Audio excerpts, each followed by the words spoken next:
کیا تم نے نہیں دیکھا کہ جو لوگ آسمانوں اور زمین میں ہیں اللہ کی تسبیح کرتے رہتے ہیں اور پر پھیلائے ہوئے پرندے بھی، اور سب اپنی نماز اور تسبیح کے طریقے سے واقف ہیں، اور جو کچھ وہ کرتے ہیں سب اللہ کو معلوم ہے، اور آسمان اور زمین کی بادشاہی اللہ ہی کے لیے ہے اور اللہ ہی کی طرف لوٹ کر جانا ہے۔ کیا تم نے نہیں دیکھا کہ اللہ ہی بادلوں کو چلاتا ہے، پھر ان کو آپس میں ملا دیتا ہے، پھر ان کو تہ بتہ کر دیتا ہے،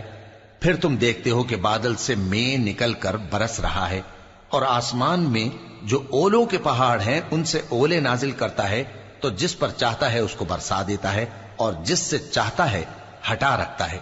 اور بادل میں جو بجلی ہوتی ہے اس کی چمک آنکھوں کو خیرہ کر کے بینائی کو اچ کے لیے جاتی ہے۔ اللہ ہی رات اور دن کو بدلتا رہتا ہے، اہل بصارت کے لیے اس میں بڑی عبرت ہے، اور اللہ ہی نے ہر چلنے پھرنے والے جاندار کو پانی سے پیدا کیا